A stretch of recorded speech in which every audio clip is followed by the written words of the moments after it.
Graça e paz, meus irmãos. Romildo teve um tempo de oração agora por Brumadinho, e não é a mensagem, não pregarei sobre isso. Mas existem algumas perguntas e questionamentos, principalmente como se Deus, ele sendo responsável / culpado por aquilo ter acontecido, né? Há um Deus soberano, e eu não jamais posso vir até aqui como advogado de Deus, até porque seria uma inútil presunção, né?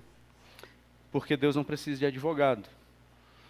Mas há respostas na Bíblia de que existem alguns sinalizadores para quando tragédias aconteçam, a gente não perder o principal, que a tragédia tome a proporção do principal. Eu dou um exemplo em Lucas, capítulo 13, e às vezes até você pode estar em momentos assim, se questionando, ou receber questionamentos, cadê o Deus que poderia ter impedido tudo isso? Em Lucas capítulo 13, aconteceu um episódio que foi a queda de uma torre, e aqui nós percebemos uma fatalidade que aconteceu nesta torre, que é a torre de Siloé, Lucas capítulo 13. E Jesus diz assim, segundo as narrativas de Lucas, naquela mesma ocasião, chegando alguns, falavam a Jesus a respeito dos galileus, cujo sangue Pilatos misturava com os sacrifícios, com os mesmos realizavam, que os mesmos realizavam. Era uma matança geral dos galileus, e Pilatos matava, e o sangue dos mártires, dos assassinados, eram usados como sacrifícios. Jesus, porém, respondeu: pensais que esses galileus eram mais pecadores do que todos os outros, os que não passaram por isso, por terem padecido estas coisas? Não eram. Eu vos afirmo, se porém não vos arrependerdes, todos igualmente perecereis.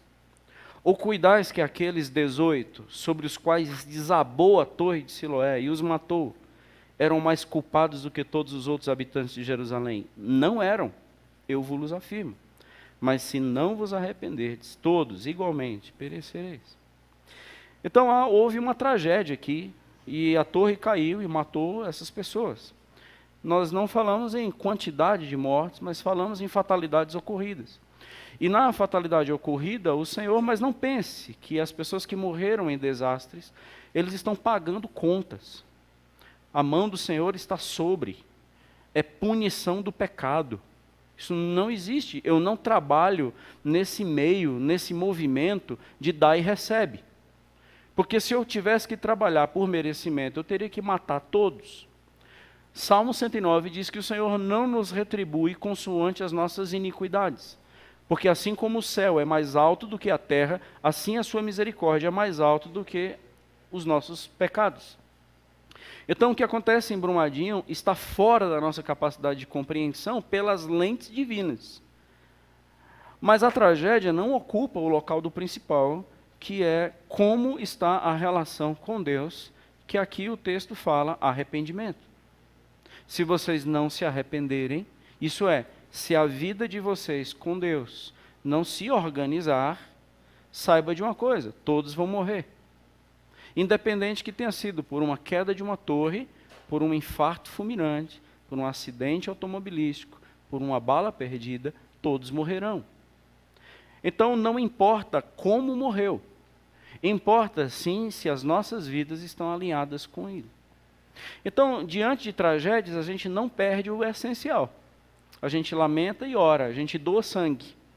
A gente ouviu nas reportagens agora que uma igreja se mobilizou para lavar as roupas dos bombeiros.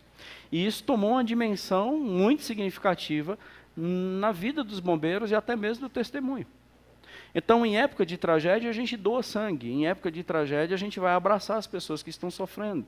Porque não dá para questionar o que Deus fez, por que Deus fez, porque isso é um campo absolutamente longe da nossa capacidade de compreensão. O que nós sabemos é que há um Deus que poderia ter feito qualquer coisa e não fez, e o que aconteceu foi a melhor coisa que poderia ter acontecido. E isso não dá para entender. Então, a gente adora ao Deus que sabe o que está fazendo. O texto lido aqui no início Aí eu quero pegar até meu texto que Marcelo leu no início, que é o texto de Efésios, que diz que tudo Deus fez conforme o conselho da sua vontade. Então há um Deus que tem uma vontade, que é esta vontade que regula o seu poder. E aí essa vontade a gente não consegue entender, a gente só se submete. Que seja feita em mim a tua vontade. E aí a gente vai experimentar a boa, perfeita e agradável vontade de Deus. Então, para estar submisso à vontade do Senhor, a torre pode cair sobre nós, sim. E isso não significa que nós estávamos errados. Deus é bom com aqueles que escaparam da tragédia. Deus é muito bom com aqueles que faleceram. E o que a gente faz? Só consolar aqueles que estão chorando. Porque um dia, daqui a pouquinho, nós também precisaremos ser consolados. Porque, como diz o texto, todos morrerão. Então, é apenas um devocional breve, uma palavra, claro que jamais poderia ser expositiva diante de um assunto complexo, mas fica aí uma palavra para você pensar, orar sobre isso e quem sabe até ajudar outros que podem cair num campo de questionamento sobre Deus diante da tragédia. Amém? Convido você a abrir sua Bíblia no Evangelho de Mateus e aqui eu compartilho com vocês a palavra hoje à noite, em forma de mensagem. Mateus capítulo 18, nós leremos do verso 1 até o verso 14.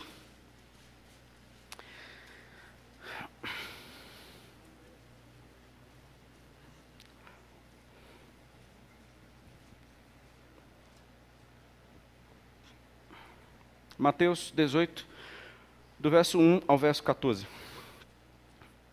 Naquela hora, aproximaram-se de Jesus os discípulos, perguntando: quem é, porventura, o maior no reino dos céus? E Jesus, chamando uma criança, colocou-a no meio deles, e disse: em verdade vos digo que se não vos converterdes, e não vos tornardes como crianças, de modo algum, entrareis no reino dos céus. Portanto, aquele que se humilhar, como esta criança, esse é o maior no reino dos céus. E quem receber uma criança tal como esta, em meu nome, a mim me recebe.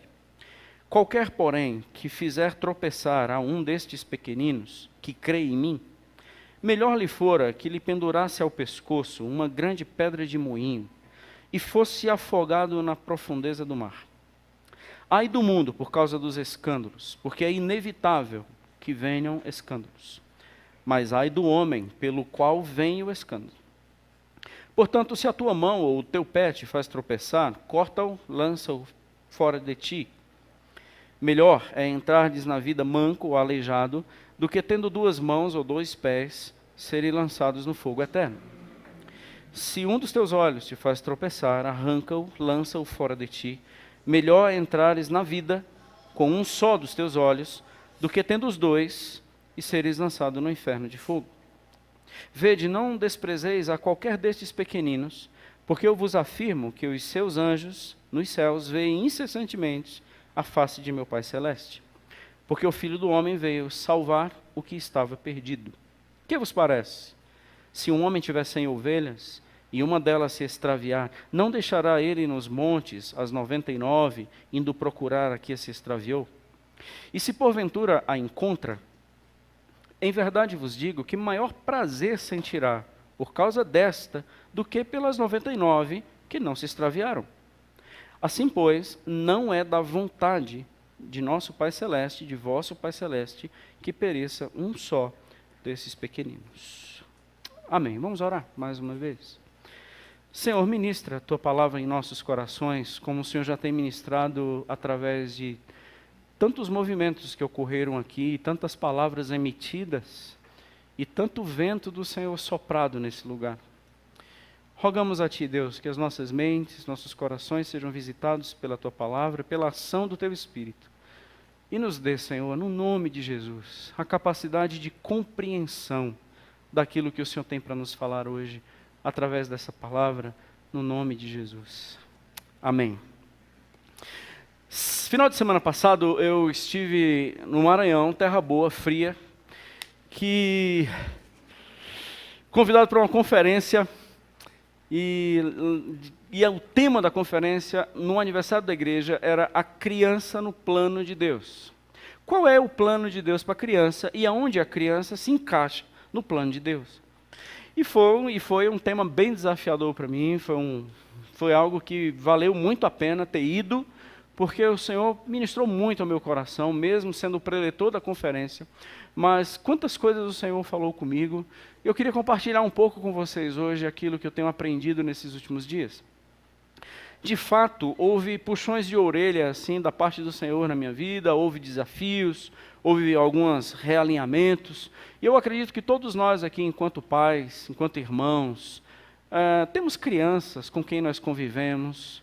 Essa igreja ela tem um objetivo de nunca tirar uma criança do auditório porque ela está atrapalhando. A gente tem vontade de passar uma fita, assim. Mas a gente nunca passou pela nossa cabeça tirar uma criança porque ela atrapalha. Não, ela não atrapalha, ela simplesmente é muito honesta ao ponto de não querer ficar aqui.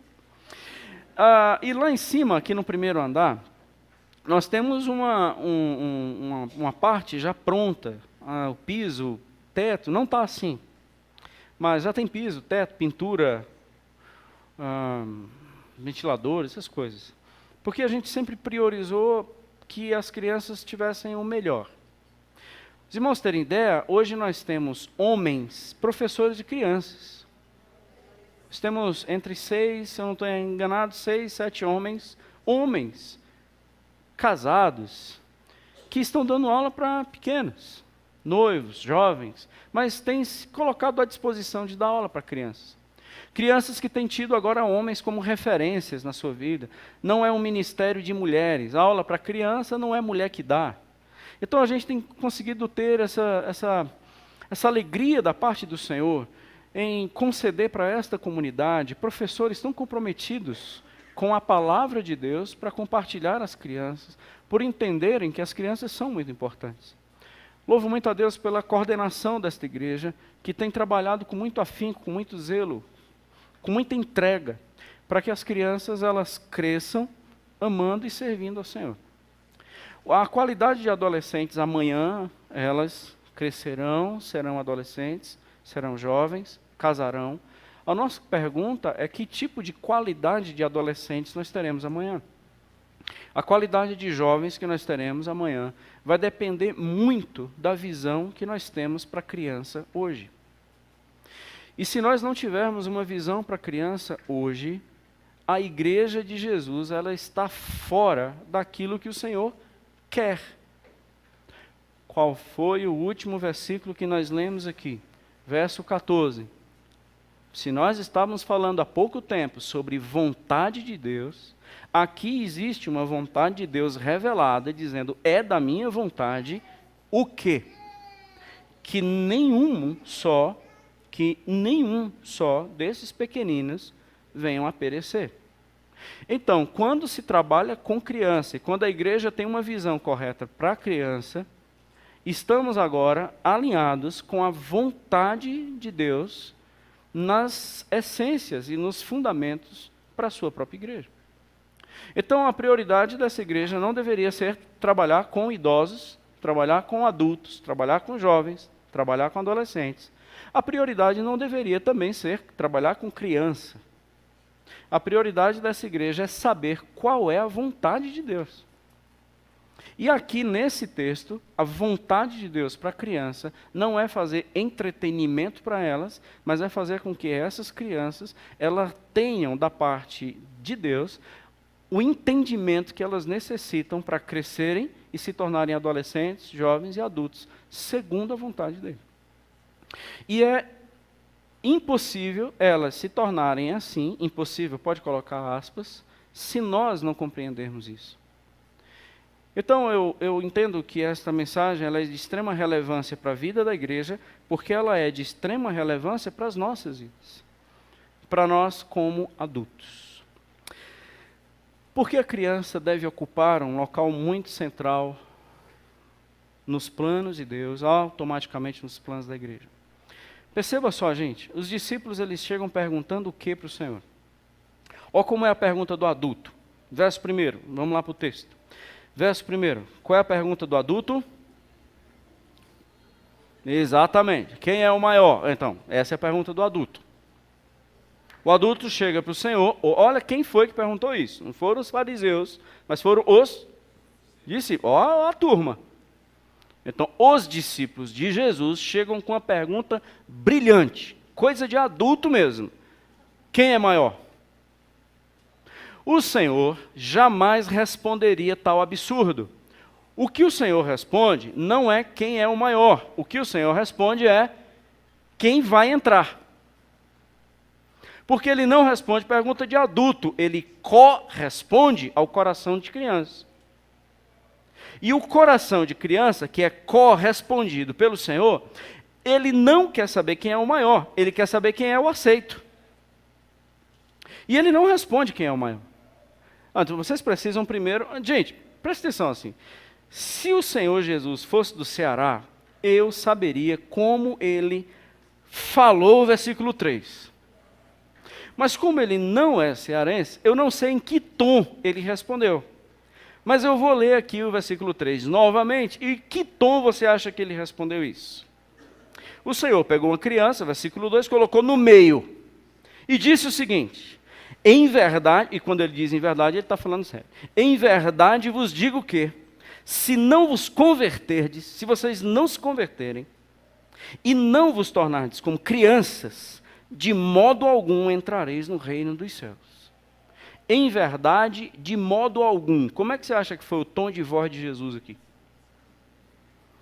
Os discípulos chegam para o Senhor, Senhor, eu queria fazer uma pergunta para ti. Estávamos discutindo quem de nós era o maior. Poderia, porventura, nos responder? O Senhor vai responder o versículo 3, se vocês não se converterem, presume que não eram convertidos, eles eram discípulos não convertidos, porque os discípulos não significam que os 12 em toda a caminhada eram já convertidos, porque nós vemos muitos textos na Bíblia que os discípulos foram impelidos a terem um raciocínio e uma mentalidade de Cristo, porque senão eles padeceriam. Eles estavam ainda em processo de aprendizado sobre quem Cristo de fato era e qual era a configuração e os conteúdos da vida com Cristo. Então o que Cristo fala aqui, vocês estão na direção errada, então vocês precisam pegar uma conversão e ir agora na direção certa. E qual é a direção certa? A direção do contrário de ser adulto. Agora vocês serão crianças.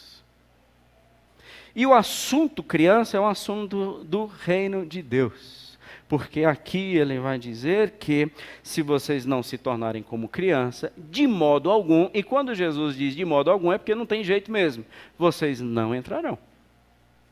Porque ninguém vai, como nós já falamos aqui algumas vezes, para um lugar, se nesse lugar já não estamos. Repito, ninguém vai para o céu, se o céu já não configurar a minha vida hoje. A gente já falou disso aqui, eu vou repetir de novo. Ninguém vai para o céu. Isso, nós já estamos lá. Porque a nossa vida já está totalmente configurada pelas coisas do alto, onde Cristo vive, Colossenses capítulo 3, que vocês viram aqui no domingo passado. Então a gente não morre e vai para o céu, a gente já vive com os conteúdos do reino dos céus. Então assim, se você não tiver um conteúdo, as organizações dos seus valores, conforme o reino dos céus, você, no reino dos céus, você não entra. Porque de lá você nunca foi e para lá você nunca vai. E para que isso aconteça, então, quem é que vai entrar no reino dos céus? Adulto ou criança? Criança. Então, na verdade, Jesus desconstrói um monte de coisa que a gente construiu, que nas épocas antigas as crianças não eram nem contadas. Perceba na Bíblia que geralmente tem a contagem tantos homens, sem contar mulheres e crianças. Por que mulheres e crianças? Era só presumido. Homem era contado. O judeu, por si mesmo, ele orava quase todo dia, dizendo: Senhor, eu te agradeço por não ter nascido mulher. Do tanto que mulher era valorizada. E a criança, na verdade, era entendido como propriedade dos adultos, e não uma identidade cujo proprietário já disse que ele era. Então, tanto é que crianças eram oferecidas em sacrifícios aos deuses pagãos, porque quem tinha propriedade da criança, dela era senhor. Então, a criança era alguém em formação. A mesma visão para os defensores do aborto a qualquer ou por qualquer razão. O feto ainda não é criança, a criança ainda não é adulto. Então, o que é um ser humano perfeito? Adulto. Pronto, Jesus destruiu isso. Porque não é a criança que cresce e vira adulto, é o adulto que desce e vira criança. É esse tipo de gente que eu estou atrás. Então não é a criança olhando para o adulto para se tornar um adulto, é o adulto olhando para a criança para se tornar criança. Então os nossos professores vão descer já, assim que terminar o nosso culto. E nós vamos aprender com eles como é que se vive. Porque Jesus colocou uma criança no meio e disse, tem que se tornar igual a ela. Então o texto é muito claro. Então vocês vão deixar de se preocupar com seus direitos e com seus tamanhos e se humilhar como uma criança, porque só assim a vida do reino dos céus começou a ser vivida por você. Então é interessante esse texto, como Jesus desconstrói. Então ele começa a inverter o processo, e esse reino dos céus agora, e esse reino de Deus, ele tem contornos infantis e não contorno de gente grande. Enquanto a pessoa, enquanto ser humano, nós estamos buscando referências, em qual ser humano nós queremos ter como modelo, o Senhor Jesus fechou essa fatura rapidão para os discípulos. Colocou uma criança no meio da roda e diz igual a ela. É esse tipo de gente que eu quero que vocês se comportem. Aquela historinha antiga lá da criança e do Jonas, quem lembra? A gente, fala sério. Jonas lá, que não pod... a professora de biologia disse que não podia. Lembra? Quem lembra? Ah, não. Vamos lá de novo. A criança estava na sala de aula. Vocês conhecem, eu vou dizer de novo, porque não conhece. A criança estava na sala de aula e a professora de biologia disse que, falando sobre peixes, animais marinhos, e disse que nenhum animal marinho poderia engolir algo do tamanho do ser humano sem não triturar. Por maior que fosse o peixe, não tinha passagem larga o suficiente para passar um ser humano vivo. Aí a criança da escola bíblica olha assim, e a Bíblia fala da história de um tal do Jonas que passou 3 dias na barriga do peixe e ele ficou vivo, saiu de lá vivo. A professora de biologia disse, é impossível, porque não há peixe tão grande que tenha um canal tão largo. Aí a criança disse, quando chegar no céu eu vou perguntar para o Jonas que arrumação foi essa. A professora disse assim, e se o Jonas tiver ido para o inferno? Aí a criança disse, a senhora pergunta para ele. Boa, não é não? Essa é boa. Toda vida que eu escuto isso eu rio. A senhora pergunta para o Jonas, eu vou para o céu. O Jonas estando lá ou não estando lá, não me importo. Eu não estou indo para o céu se o Jonas estiver lá. Eu vou para o céu porque eu tenho consciência de quem eu sou. E eu tenho consciência do que o meu Jesus fez por mim. Isso é ser criança. Se o Jonas tiver ido para o inferno, vocês dois conversam lá. Bom, é esse tipo de mentalidade. Você confia no que eu fiz? Absoluto. Confia que papai está no volante? Vou dormir no banco traseiro, sossegado. Porque a criança tem um sentimento de dependência tão absoluto que ela não tem crise. Ela, quando chega no colo do pai e da mãe, ela sossega de tal forma que ela não tem mais dúvida se aquele ambiente é seguro. O mundo pode estar desabando, mas se estiver no colo do pai ou da mãe, as coisas para ela estão resolvidas. Isso é o absoluto da infantilidade que o Senhor quer que nós aprendamos, porque é quem se humilha a ponto de depender absolutamente. Porque enquanto adulto eu sou gerador, eu sou provedor. Enquanto criança eu sou dependente e frágil. Então que tipo de mentalidade o Senhor quer que nós tenhamos? Para que o reino de Deus venha sobre mim, o anterior tem que ser deportado, e o reino deportado é o reino da arrogância adulta. Que quanto mais crescendo está na caminhada, mais autônomo ele vai se tornando, e mais cheio de si ele vai se tornando, e mais dono da razão e dos direitos ele vai se tornando. E quanto criança, mais dependente ele se torna. E é essa visão que o Senhor quer passar para os discípulos, dizendo: vocês nunca devem ser autônomos, mas sempre crianças. É esta humilhação que eu quero que vocês tenham, para que o reino de Deus possa reinar de fato sobre vocês, e não ser algo que eu ouvi falar, mas sim algo que em mim me transforma. Então isso é um assunto do reino. Então quando nós falamos em investimento de criança, nós estamos falando dos nossos professores que nos ensinarão o que é depender. Quem tem filho criança, quem já tem filho adulto, passou por essa fase, eu acho que a gente já perdeu muitos ensinos nas nossas vidas. E quantas bobagens nós já ensinamos para os nossos filhos para que eles se tornassem contaminados por coisas de adultos. A ponto de dizer vingança, a ponto de contaminá-los com não fale mais com ela, a ponto de contaminá-los de não fale mais com ele. E a criança, ela não tem essas configurações, porque isso não faz sentido. O coleguinha que feriu é o coleguinha que deve ser abraçado amanhã.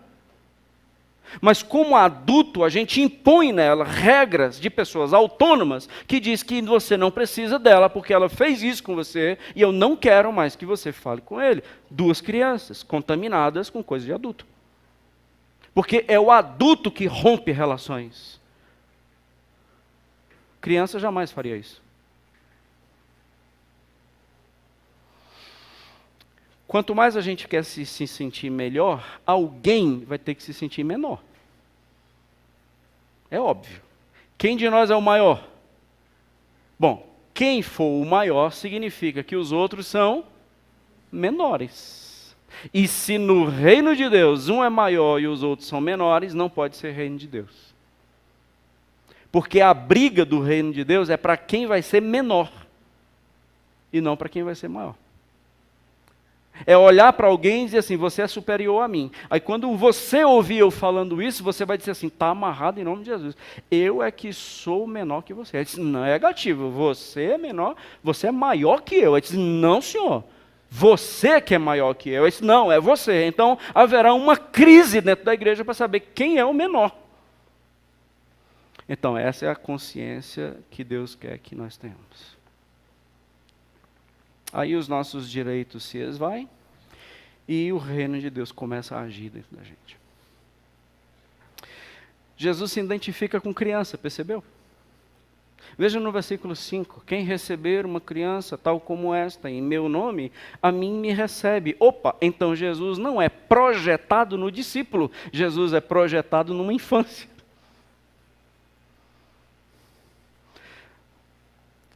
E o seu nome será maravilhoso conselheiro, Deus forte, Pai da eternidade, príncipe da paz. Isaías capítulo 9. Conselheiro, maravilhoso conselheiro, Deus forte, Pai da eternidade, príncipe da paz. Esse texto está falando de quem? De uma criança. Porque uma criança vos nasceu, um menino, um filho se vos deu, o maravilhoso conselheiro, o Deus forte é uma criança. O príncipe da paz é uma criança. O Pai da eternidade é uma criança. Porque uma criança vos nasceu. Então não é um adulto poderoso. É uma criança espiritual. Então é interessante, para sermos maravilhosos conselheiros, a gente tem que ter uma mentalidade de criança. Então Jesus é a criança que ficou adulto, mas que nunca cresceu. Ele sempre se tornou criança, porque ele veio para fazer a vontade não dele, mas a vontade do seu pai. E o que me importa é que o meu pai se agrade de mim. Pai, tudo certo? Tudo certo, filho, estou gostando. Você é o meu filho em quem eu tenho prazer. E quando uma criança escuta, você é o meu filho em quem eu tenho prazer, isso é a alegria da criança. Qual? Satisfazer o seu pai, mas não a si mesmo. Então o Cristo vivo, chamado Jesus, ele é revelado como criança. Então Jesus diz, quando vocês pegarem uma criança dessa, saiba que vocês estão pegando a mim, porque é nela que eu me manifesto e é nela que eu me revelo. Trabalhar com criança é uma coisa extraordinária, porque vamos fazer para as crianças exatamente o que deveríamos fazer por Cristo, e essas crianças ministrarão a nós exatamente o que Cristo quer ministrar a nós. Acredite, irmãos, grandes palestrantes têm no máximo 8, 9 anos de idade. Tem uns de 5 anos que vão dar aula para nós que um doutorado não pagaria. A questão é que a gente não tem ouvido para criança. Cristo é a criança de Gênesis 3, o descendente da mulher, assim como Cristo é a criança de Apocalipse 12, perseguida pelo dragão, é a mesma criança.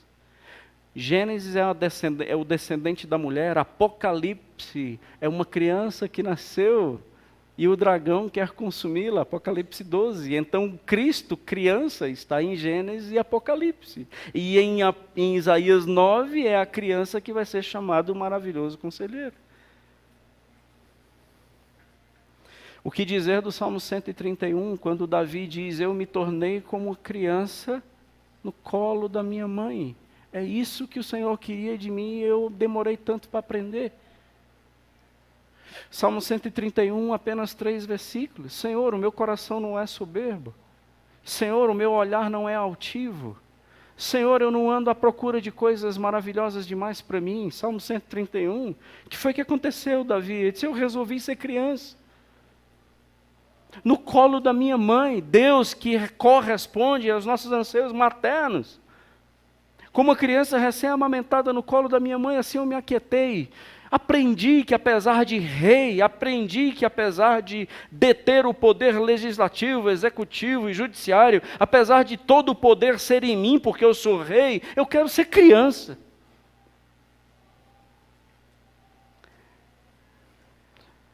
Não sei como nós poderemos ser uma igreja madura sem as crianças nos ensinarem. E eu não sei como nós conseguiremos ser pais maduros sem ouvirmos as nossas crianças como professores.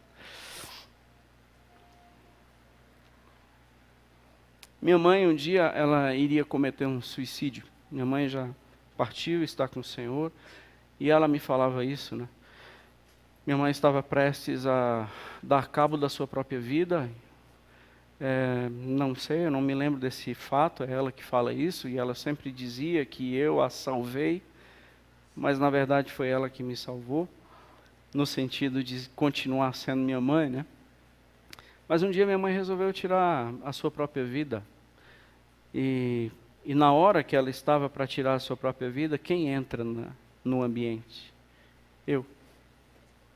Criança. E eu, como criança, eu entrei num ambiente onde ela iria se matar.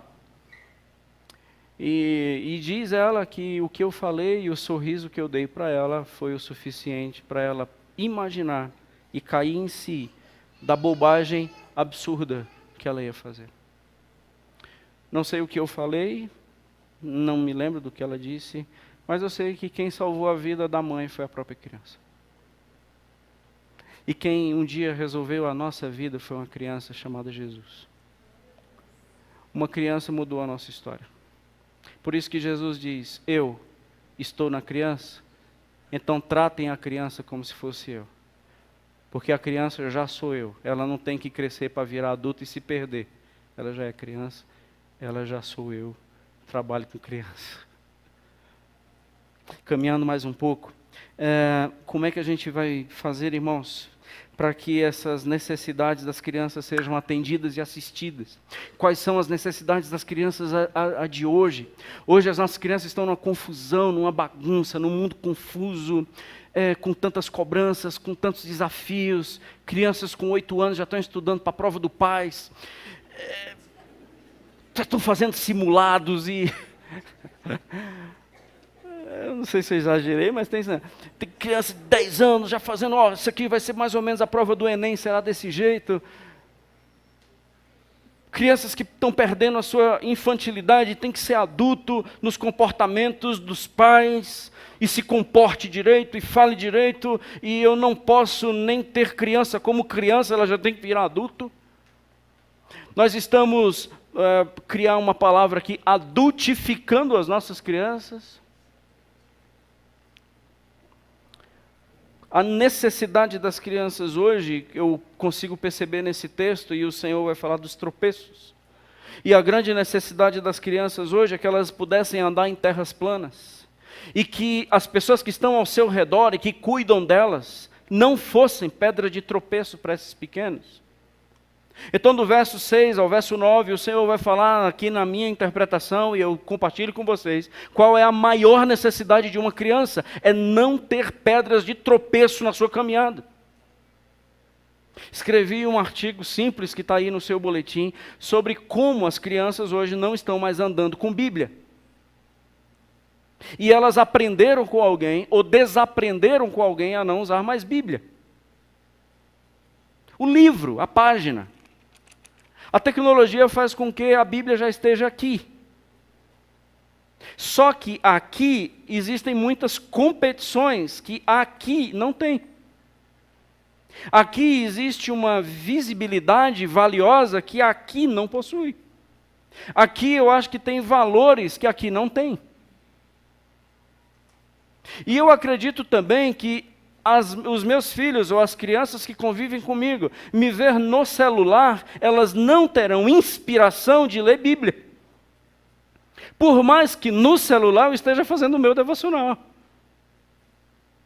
Porque o efeito visual, ele tem o seu valor intrínseco. E quando nós arrancamos o valor visual, fica o quê?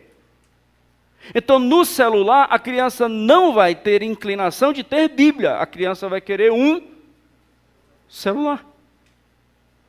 E por mais que baixe um aplicativo da Bíblia, mas ali não é Bíblia. Ali é um celular com um aplicativo. E esse efeito de tornar a criança cada vez mais plena na caminhada com o Senhor, muitos de nós estamos falhando porque nós estamos incentivando ou não ensinando as crianças o caminho que devem andar. Na verdade, quando nós viemos para a igreja sem Bíblia e os nossos filhos veem isso, existe um efeito visual e valores nele mesmo. Porque vai que alguém descobre que você é crente no meio da rua, né? Você corre esse risco. Nós estamos numa época onde não é difícil você encontrar cristãos que têm vergonha de andar com Bíblia na mão. Mas é vergonha mesmo, só não tem coragem de falar. Mas é vergonha. E principalmente se for grande assim. Escrito Bíblia, é uma denúncia pública. Vai que as pessoas imaginam que eu estou indo para a igreja. Eu acho que o celular no bolso, ele está ficando cada vez mais confortável, mais prático. Ah, sim, é verdade. Mas só esqueça de uma coisa, nós não estamos falando de nós, porque os adultos aprenderam a dar jeito. As crianças, elas estão querendo referências. O adulto sabe já se virar, porque já é adulto. A criança não. Dá um celular para a criança com 5 aplicativos, dentre ele Bíblia, 4 jogos, ele vai fazer o quê? Porque ele não aprendeu a ler Bíblia com a gente. Culto doméstico como está? Como está indo o culto doméstico? Quem ensina a Bíblia para a criança? Como é que as crianças são inspiradas a buscar na palavra do Senhor a direção de suas vidas? Através de quem? De um culto maçante assim? Tem dó, irmãos? Tem que ser com os pais, que são lidos durante a semana e conferidos nessas páginas. Enquanto os pais não assumirem o seu papel de influência, a igreja sempre terá uma geração de adolescentes adoecidas. Acredite, mais de 60% dos nossos jovens hoje são sexualmente ativos. Dificilmente eu encontro jovens virgens. Hoje está raro encontrar jovens virgens. Estão assim, ó, na igreja. E não é que transaram um dia, é que são sexualmente ativos. Sabe o que é isso? A Bíblia está dizendo, eu lhe aconselharia amarrar uma pedra de moinho no seu pescoço e lançar você no fundo do mar, porque você será pedra de tropeço para a criança. Porque você não está se preocupando com a geração que está vindo atrás de você. Você é tão adulto que você esqueceu que tem gente atrás de você e está olhando para você. Você é exemplo, chefe. Você é exemplo, minha irmã. O teu mau comportamento, a tua forma de se expressar é exemplo para a criança. Eu vou te dizer um negócio, você vai prestar contas comigo. E o peso do meu juízo vai ser maior do que um peso de moinho amarrado na sua... Vai ser maior do que um peso de moinho amarrado no seu pescoço, lançado no fundo do mar. Porque você vai se encontrar comigo um dia. Os anjos que eu envio para cuidar das minhas crianças estão perante mim face a face. Sabe o que eu posso mandar cada um deles fazer? Versículo 10. Diz, não despreze. Os anjos do Senhor que estão a serviço desses pequeninos estão olhando face a face com o Senhor. Se o Senhor disser, vai lá e extermina, extermina. Vai lá e muda, muda. Porque são os anjos. Um anjo fez o que fez em Sodoma e Gomorra. Um anjo. Porque o dono das crianças está revelado nesse texto.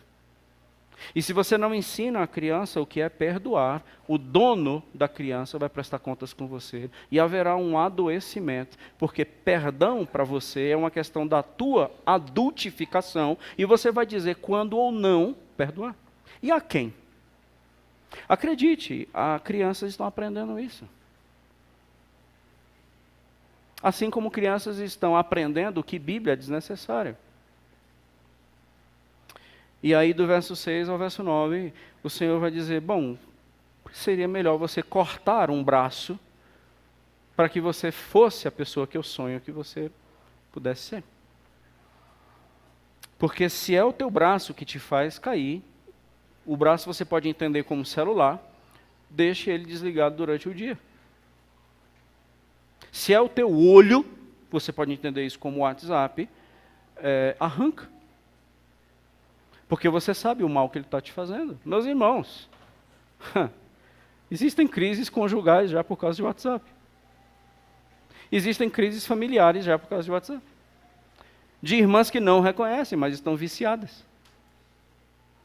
De maridos que jamais teriam coragem de dizer e admitir, mas são viciados. Eles não vão para o vaso sanitário sem celular.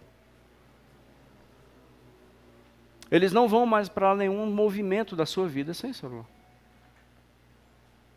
Há um vício, há uma dependência. Ao amanhecer é a primeira coisa e ao anoitecer é a primeira coisa. O que é isso, irmãos? A nossa preocupação em ver vida alheia, as redes sociais, aonde nós vamos consumindo fragmentos de vida alheia, sendo fuxiqueiros virtuais. Aonde o nosso tempo está sendo consumido, e consumido, e consumido, e consumido. Aqui Jesus está dizendo, é o braço, né? E está tão inserido na sua vida como um próprio braço. Isso, então corta, porque é isso aí que vai te fazer levar para o inferno. Um braço, você entendeu. Não é o braço, mas é aquilo que para você é tão sério hoje, para você, como um braço. E é tão irretirável de você como um olho. Arranque-o. A tua decisão é hoje. Porque existe uma geração vindo atrás e essa geração é minha.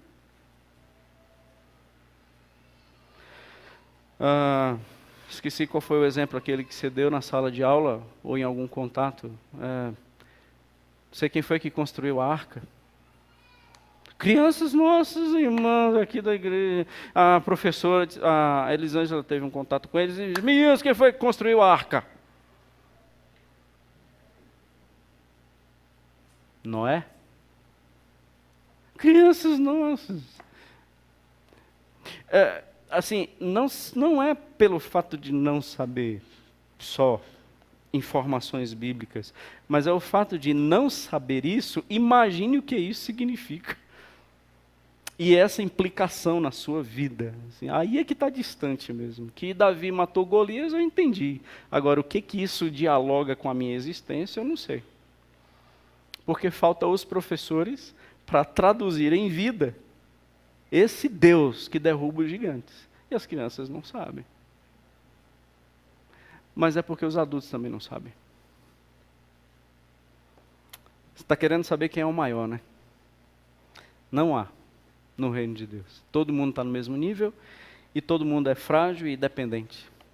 Assim como todos são crianças, todos são coajudadores uns dos outros. A gente está muito atrás de um que bem feito e não um ser perfeito, né? E a gente está atrás de fazer coisas perfeitas para o Senhor e não sermos uma pessoa perfeita, que Deus quer que nós sejamos. O Senhor nunca quis que a gente fizesse coisa alguma. O Senhor sempre quis que nós fôssemos a pessoa certa. Caminhando para o encerramento. Como é que a gente não vai perder a próxima geração, gente? Em primeiro lugar, falei que criança é importante nos planos do Senhor, porque Jesus está lá e Jesus está dizendo que é.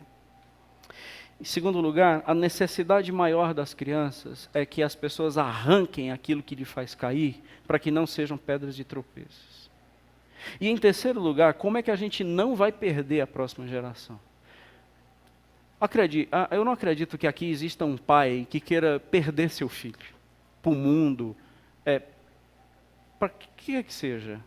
Eu não acredito que aqui exista um pai, uma mãe que não deseja que os seus filhos se tornem homens e mulheres de Deus. Então deixa eu te fazer uma coisa, e mediante as escrituras mesmo, mediante esse texto, então faça todo o esforço possível para resgatá-lo. Acabe com a sua vida de conforto.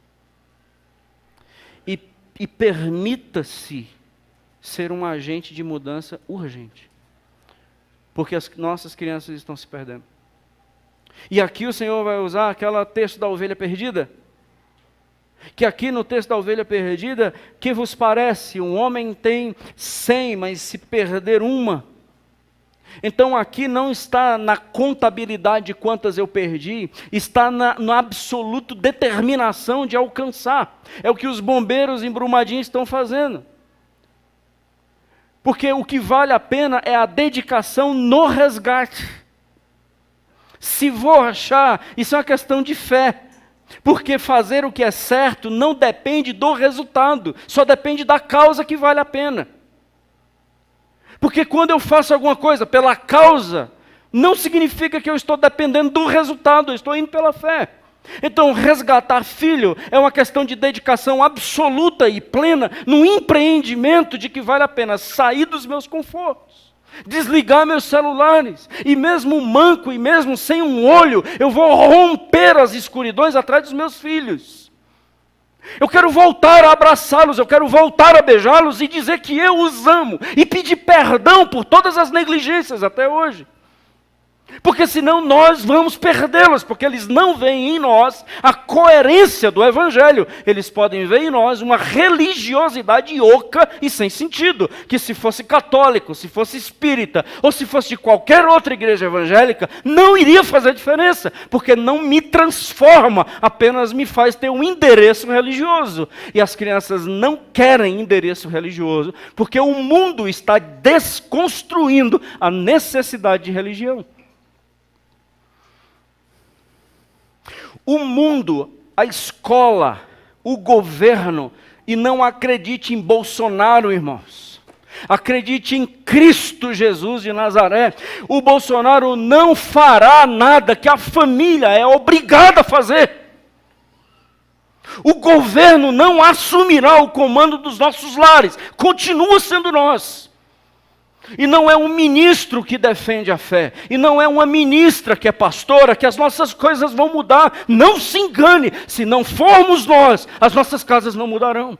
E os nossos filhos se perderão, e nós ficaremos lamentando e chorando, porque um filho meu perdeu-se. E a palavra hoje do Senhor é: por que você não sai do seu conforto e do teu mundinho adulto arrogante? Adulto presunçoso, cheio de si, que nem que define as próprias leis. Para a gente não perder a próxima geração, irmãos. Nós temos aproximadamente 60, 50 crianças por domingo aqui em cima. Para nós não perdermos essas gerações, a gente vai ter que mudar urgente. E igreja cheia não significa que Deus está soprando aqui. Igreja cheia diz que Deus quer soprar aqui. Porque igreja cheia nunca foi sinal de que Deus está aqui. Mas sim que agora existe uma possibilidade de Deus fazer grandes coisas aqui. E a gente não vai se reunir para pior, amém? A gente não vai estar reunido aqui para pior. E nós não vamos sair daqui questionando cadê minha bênção. A gente vai sair daqui questionando cadê o meu propósito. E eu não venho mais para culto domingo à noite aqui para receber minha bênção. Eu venho todo domingo à noite aqui para saber o que é que Deus quer de mim. Com a folhinha em branco para saber quais são as ordens do Senhor para mim para a semana. E as ordens do Senhor para a gente essa semana é resgate seus filhos. Desligue seus celulares. Porque amanhã eu usarei as redes sociais a meu favor. Para mostrar para vocês que oração e leitura bíblica nunca foi por falta de tempo. Dedicação a mim. Nós cantamos uma música aqui que Deus soprou nesse lugar. E leva-me além. O que foi que você orou? E qual é o preço que a gente paga para irmos além? Ou é só cantar que a gente chega lá? Nós somos a turma do arrepio. E não a turma do movimento. Leva-me além, Senhor. E você então vá atrás de seus filhos. É para onde eu quero que você vá. E peça perdão pelo mau exemplo que você tem dado até hoje. Apesar de você ter algum cargo ou título na igreja, que isso não importa. Isso só é mais denúncia. E por fim, que nós sejamos esses agentes heróicos da salvação e principalmente porque Deus é isso que Ele quer. Porque é da vontade de Deus isso. Então a gente sai daqui sabendo qual é a vontade de Deus. Eu acredito em oração, irmãos. Por mais que eu acredite que algumas pessoas me criticam, né, assim, pela minha visão. Mas deixa eu te só passar uma forma que eu tenho aprendido, e você tem todo o direito de concordar ou não. A oração que não faz eu arregaçar as mangas é reza. Toda oração que não me colocou em movimento é reza oca. Porque a oração que não me coloca em movimento não orou. Eu acredito na oração porque eu acredito com quem eu estou conversando. Mas eu não acredito que nessa conversa que eu tive com ele, desse texto, eu vou ficar continuado no meu lugarzinho. Eu não acredito que isso foi oração. Você ficou no mesmo lugarzinho, isso não foi oração. Você não se transforma, isso não é oração. Você não foi atrás de nenhuma criança, isso não foi oração. Você tem talento e tem dom para cuidar de criança e você não cuida, isso não é oração. Você vai deixar pequeninos morrer e você está cuidando só dos seus filhinhos e dos seus netinhos, então você não orou. Você tem condições de impactar a vida dessas crianças e você não faz isso. Só quem é da tua patota, então isso não é oração. Porque se for oração, você vai cair em movimento e cair em terra. E eu não vou te achar orando parado. Eu vou te achar orando sem cessar. E em tudo dando graças. E trazendo as crianças resgatadas das drogas, dos suicídios, das desilusões das igrejas, da confiabilidade no outro e no entendimento de que seguir a Cristo é o melhor propósito da vida, porque eu aprendi com meu pai e com a minha mãe. Eu acredito em oração, mas eu não acredito que é a oração que não arregaça a manga. Desculpe, mas eu não acredito. Que as nossas crianças sejam resgatadas por um povo heróico, de um brado retumbante, de que nós servimos a um Deus vivo. Vamos ficar em pé, vamos orar, vamos encerrar o nosso culto.